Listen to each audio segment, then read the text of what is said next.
பொன்னமராவதி அருகே நகரப்பட்டியில் என்ஆர் அறக்கட்டளை சார்பில் பள்ளி மற்றும் மருத்துவமனைக்கு உபகரணங்கள் பொதுமக்களுக்கு நலத்திட்ட உதவி வழங்கும் விழா நடைபெற்றது. புதுக்கோட்டை மாவட்டம் பொன்னமராவதி அருகே நகரப்பட்டியில் என்ஆர் அறக்கட்டளை மற்றும் முத்தையா மீனாட்சி குடும்பத்தார்கள் சார்பில் பள்ளி மாணவர்கள், ஏழை எளியவர்கள் மற்றும் மருத்துவமனைகளுக்கு நலத்திட்ட உதவி வழங்கும் விழா நடைபெற்றது. இதில் நகரப்பட்டி ஊராட்சி ஒன்றிய தொடக்கப்பள்ளியை என்ஆர் அறக்கட்டளை தத்து எடுத்து கொண்டதோடு பள்ளிக்கு குடிநீர் தொட்டியும் கை கழுவும் தொட்டியும் வழங்கினர். மேலும் சிறப்பாக பணியாற்றிய ஆசிரியர்களுக்கு பாராட்டு கேடயம் வழங்கப்பட்டது. மேலும் 10 பெண்களுக்கு இலவச தையல் இயந்திரம் வழங்கப்பட்டதோடு 50க்கும் மேற்பட்ட பெண்களுக்கு கல்வி உதவி தொகையும் வழங்கப்பட்டது. மேலும் அம்மன்குறிச்சி ஆரம்ப சுகாதார நிலையத்திற்கு பெட் வழங்கப்பட்டது. நகரப்பட்டி ஆரம்ப பள்ளியில் படிக்கும் மாணவ மாணவிகளுக்கு எழுதுகோல் மற்றும் நோட்டு புத்தகங்களும் வழங்கப்பட்டன. இந்த விழாவில் சுற்று வட்டார பகுதியைச் சேர்ந்த ஏராளமான பொதுமக்கள் கலந்து கொண்டு பொருட்கள் வழங்கிய நாகராஜ், ராணி தம்பதியினரை பாராட்டினர். இந்நிகழ்ச்சியை பொன்னமராவதி நகைக்கடை அதிபரும் திமுக நெசவாளர் அணி துணை அமைப்பாளருமான சுந்தரி ராமையா ஒருங்கிணைத்தார். இந்நிகழ்ச்சியில் பள்ளியின் தலைமை ஆசிரியர் மற்றும் ஆசிரியர்கள், பொதுமக்கள் பலர் கலந்து கொண்டனர்.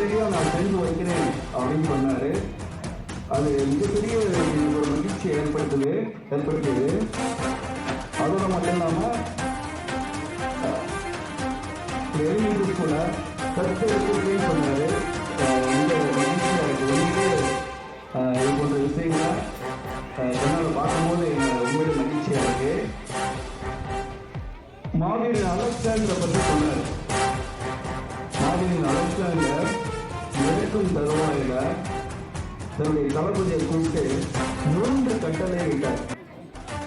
அதில் முதல் கட்டளை என்ன அப்படின்னு கேட்டால், என்ன பண்ணி கொடுத்தாரு. இந்த நேரத்தில் நான் அவருக்கு நன்றியை தெரிவிச்சுக்கிறேன். அதே போல பள்ளிக்கு வருவதில்லை. இந்த பள்ளியில் இப்போ இந்த அறக்கட்டளை சார்பாக ஒரே ஒரு வேண்டுகோள் மட்டும்தான் நான் சாருக்கு எடுக்க போகிறேன். என்ன அப்படின்னு கேட்டால், இன்று இந்த என்ஆர் அன்பு அறக்கட்டளையின் தொடக்க விழா மற்றும் முத்தையா மீனாட்சி குடும்பத்தினர் வழங்கும் நலத்திட்ட உதவிகள் என்ற ஒரு நல்ல இனிய நன்னாள், ஒரு பொன்னாள். அறம் என்றால் என்ன? அறம் என்பது என்ன? அறம் என்பது வழங்குதல், கொடுத்தல், கொடை, உதவி செய்தல். இப்படி நம்ம அடிச்சுக்கிட்டே போயிட்டே இருக்கலாம். இந்த அறம் அப்படிங்கிற அறக்கட்டளையில அறங்கிறது தான் அறம் கூட்டல் கட்டளை அறக்கட்டளை. இந்த அறங்கிறது நான் நினைக்கிறேன் சாருக்கு இளம் வயதில் இருந்தே இந்த பண்பு, இந்த நல்ல குணங்கள்லாம் இருந்திருக்கும் அப்படின்னு நான் நினைக்கிறேன். அதனால தான் அவர் பிறந்த ஊருக்கு இந்த ஒரு நலத்திட்டங்கள் எல்லா துறைக்கும் செய்யணும் அப்படிங்கிறத அவருடைய மனத்தில் அந்த இளம் வயதிலேயே அவர் கொண்டு வந்துட்டார். தான் சம்பாதித்த, கடினப்பட்டு உழைத்த அந்த பொருளை பணத்தை தான் மட்டும் பயன்படுத்த வேண்டாம், நம்மளுடைய உணவு இருக்கக்கூடிய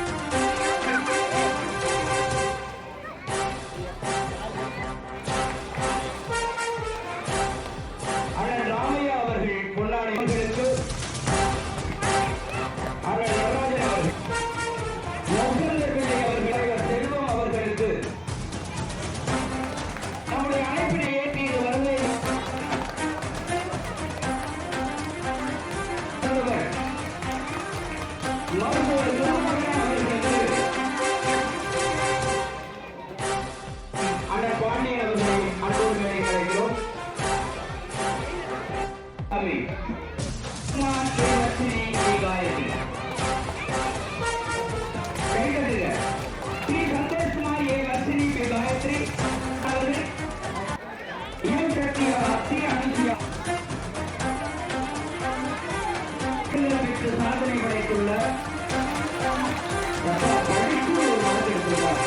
தையல் இயந்திரம் பெறக்கூடிய பயனாளிகள்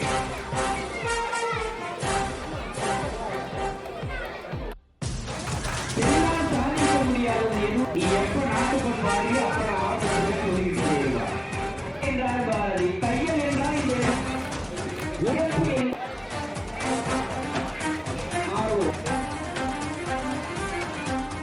தம்பியாக வர வேண்டும் என்பதற்காக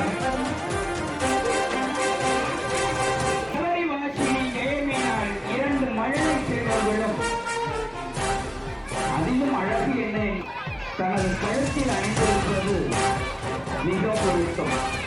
நமசிவாய என்று சொல்லக்கூடிய பஞ்சாத்திர மந்திரத்திற்கான ருத்ராட்சத்தை 2 குழந்தைகளும் எந்த வயதிலே என்னால் அன்பு அறக்கட்டளை என்னால் அன்பு அறக்கட்டளை தோன்றுவதற்கான சதாப்தமாக இது அமைகிறது. இப்பொழுது பாராஜி அவர்கள் இப்பொழுது கொடைவர்களாக மாறியிருக்கிறார். கொடுத்து சுமந்தவர்கள் நம்முடைய தமிழர்கள் எந்த இடத்திற்கு சென்றாலும் இல்லை என்று சொல்லாமல் கொடுக்கக்கூடிய வல்லன்மையும் ஆற்றாண்மையும் கொண்டவர்கள், ஆளுமை பெற்றவர்கள் நம்முடைய தமிழர்கள். கொடுப்பதில் ஆனந்தம், கொடுப்பதில் ஆனந்தம், பெறுவதில் பேரின்பம். இந்த 2 உள்ளவர்கள் அறிஞமம் ஒருக்கி 7 வழித்து கொடுத்த கொள்ளருக்கு கடனே என்று அப்படி பாட்டு சொல்லி வைத்தார். நாடாக ஒன்றோ காடாக ஒன்றோ அவனாக ஒன்றோ இசையாக ஒன்றோ எவ்வளவு சரி, காடாக இருந்தாலும் சரி, அது மேலாக இருந்தாலும் சரி, பள்ளமாக இருந்தாலும் சரி, எந்த இடத்தில் ஆண்டவன் சரியாக இருக்கிறாரோ அந்த இடம் இருக்கக்கூடிய சான்றோர் பெருமக்கள் அத்தனை பேருக்கும் இரவு ஒன்று தயாரிலே இருக்கிறது.